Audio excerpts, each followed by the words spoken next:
তো আপনাদের জন্য ভিডিও করতে করতে এদিক দিয়ে আমার বড় আপু ফোন দিচ্ছে ইটালি থেকে। তো কালকে ওনাদের ঈদ, তার মানে এখন আমি জানতে পারলাম যে সৌদিতে কালকে ঈদ। আলহামদুলিল্লাহ সব প্রবাসী যারা আছেন তাদের সবাইকে ঈদ মোবারক, মানে আগামীকাল যাদের ঈদ। আসসালামু আলাইকুম, স্বাগতম কনক সুমন ব্লগসে। নতুন আরেকটি ভিডিও নিয়ে চলে এসেছি। আশা করছি সবাই ভালো আছেন। আলহামদুলিল্লাহ আমরা ভালো আছি। তো এই তো আজকে ইফতারের পর রান্না করতে আসছি। 28 রোজা শেষ করলাম ইফতারি করে আব্বার বাসায়, আর এই তো সেভাবে ভিডিও করিনি। তো এখন রান্না করতে এসে হঠাৎ মনে হলো ভিডিওটা একটু করে রাখি। যদি আজকে শেষ রান্না হয়, মানে যদি 29টা রোজা হয়, তাহলে দেখা যাবে আজকে সেহরির জন্য আমরা তো সেহরিতে খাই না, আগ্রাতে খাই। মানে এই রান্নাটা বলতে গেলে আজকে আর কি সেহরি বা আগ্রাতের জন্য শেষ ইফতারে। তো এই তো মুরগি রান্না করছি। এখানে সুন্দর করে ধুয়ে টুয়ে নিয়েছি, আর এখানে এলাচি, দারচিনি, লবঙ্গ, তেজপাতা দিয়ে দিচ্ছি। এখন মুরগিটা রান্না করব। তো রান্না করতে এসে হঠাৎ মনে হলো যদি আজকে এই রান্নাটা সেহরির জন্য শেষ রান্না হয়, মানে আজকে ইফতারের পরে রান্না, কারণ 29টা রোজা হলে তো আমাদের যে ইফতারের পরে, মানে দেখা যায় অনেক সময় সবাই তো সেহরির জন্য রান্না করে, আমি তো আগ্রাতের জন্য রান্না করি, কারণ সেহরিতে আমরা ভাত খাই না, সেজন্য। তাই আর কি আমার কাছে বলতে গেলে এটা আজকে যদি শেষ 29টা রোজা হয় বাংলাদেশে, তাহলে এটা আমাদের শেষ রান্না আর কি। ইনশাল্লাহ আল্লাহ বাঁচায় রাখলে আগামী বছর আবার হয়তো সেহরির জন্য রান্না করছি, এরকম ভিডিও নিয়ে আসবো আর কি। যদি 29টা রোজা হয়, ক্যালেন্ডারে যেহেতু 29 তারিখ, আমি এখন পর্যন্ত শুনিনি সৌদি আরবে বা কোথাও চাঁদ দেখা গিয়েছে কিনা, তাই আমি বলতে পারতেছি না। কারণ সৌদি আরবে যদি আগামীকাল ঈদ হয়, তা আমাদের তো পরের দিন হবেই, সেই জন্য আর কি বলতেছি। তো আপনাদের জন্য ভিডিও করতে করতে এদিক দিয়ে আমার বড় আপু ফোন দিচ্ছে ইটালি থেকে। তো কালকে ওনাদের ঈদ, তার মানে এখন আমি জানতে পারলাম যে সৌদিতে কালকে ঈদ। আলহামদুলিল্লাহ সব প্রবাসী যারা আছেন তাদের সবাইকে ঈদ মোবারক, মানে আগামীকাল যাদের ঈদ হচ্ছে তাদের সবাইকে জানাচ্ছি ঈদ মোবারক। তো এখানে আমি আমার বোনের সাথে কথা বলতে বলতে আবার মশলা দিয়ে দিয়েছি। আদা বাটা, রসুন বাটা, মরিচের গুঁড়া, লবণ, হলুদের গুঁড়া, জিরা গুঁড়া দিয়ে দিলাম একটু পানি, মশলাটাকে কষিয়ে নিব। তো এখন খুব ভালো লাগতেছে, দেখেন কথার স্পিড বেড়ে গেছে।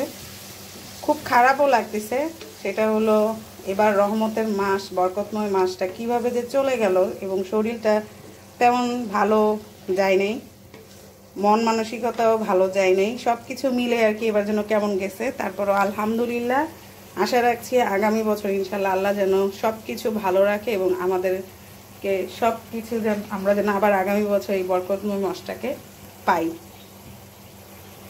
তো এই তো অনেক কথা বলে ফেললাম। আল্লাহর কাছে হাজার হাজার শুকরিয়া যে এই বরকতময় মাসটা আমরা শেষ করতে পেরেছি। তো এখানে মশলাটা এখন কষিয়ে ভালোভাবে, তারপরে আমি মুরগিটাকে আবার দিয়ে কষিয়ে নিব। আমার বোনকে বলেছি 2 মিনিট পরে আমি কথা বলবো, কারণ আমি আপনাদের সাথে জন্য একটু করে ভিডিও করতেছি তাই।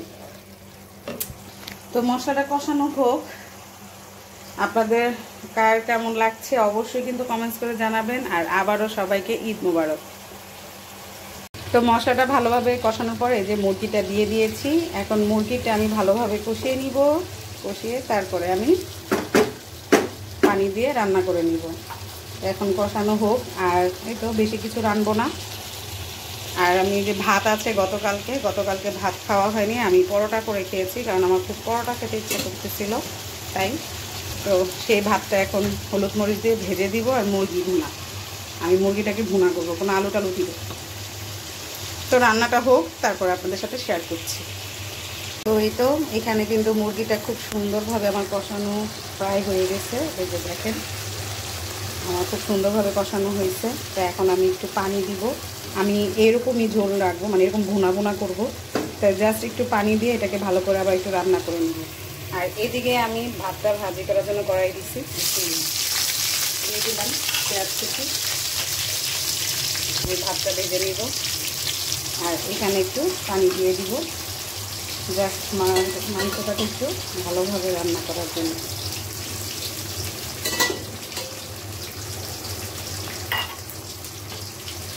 বেশি পানি দিব না। আর আমি কিন্তু আমার বানানো গরম মশলা গুঁড়াটা দিয়েছি কষানোর সময়, সেটা হয়তো ভিডিও করা হয়নি, অফ ক্যামেরায় দেওয়া হয়ে গিয়েছে। তো এখন আমি এটাকে ঢেকে দেবো। আমি বেশি পানি দিলাম না, যেহেতু আমি এটা ভুনা ভুনা করবো। হতে থাকুক। পেঁয়াজের সাথে একটু হলুদ আর একটু লবণ দিয়েছি। আমি ভাত ভাজায় কখনো কখনো অনেক কিছু দিই, দেখা যায় শুকনো মরিচ দিই তেলের মধ্যে, তারপরে ধনিয়া পাতা দিই, টমেটো দিই। তো আজকে কিছুই দিচ্ছি না, আজকে যেহেতু মুরগি দিয়ে খাবো, হলুদ আর লবণ দিয়ে ভাত ভাজাটা করতেছি। আপনারাও কিন্তু ভাত ভেজে গেলে এভাবে ভাত ভাজা দিয়ে ভাত ভাজি করে ভাতটাকে খেয়ে ফেলতে পারেন। আমি যদি ভাত অল্প থাকে তাহলে দেখা যায় ভাতের সাথে দিয়ে দিই, অল্প ভাত থাকলে। কিন্তু এখানে যে ভাত আছে সেই ভাতে আমাদের দুজনের হয়ে যাবে, তাই আর আজকে ভাত রান্না করছি না, এটাকে হালকা একটু ভেজে নিচ্ছি, জাস্ট মুরগির সাথে খেয়ে নিব। তো এই যে আমার মুরগি ভুনাও কমপ্লিট, ভাত ভাজিও কমপ্লিট। কেমন লাগলো অবশ্যই কমেন্টস করে জানাবেন। আর এই তো আজকের ভিডিওটা এখানে শেষ করছি। আর সবাইকে আবারও জানাচ্ছি ঈদ মুবারক, ঈদ মুবারক, ঈদ মুবারক। যারা প্রবাসে বসবাসরত আছেন বা প্রবাসে আছেন তাদেরকে। আর আমাদের যদি ইনশাল্লাহ আগামীকাল চাঁদ দেখা যায় তাহলে আমাদের আর কি সোমবারে ঈদ হবে। তো এই তো ভিডিওটা কেমন লাগলো অবশ্যই কমেন্টস করে জানাবেন, লাইক দিবেন, শেয়ার করে দিবেন। আল্লাহ হাফেজ।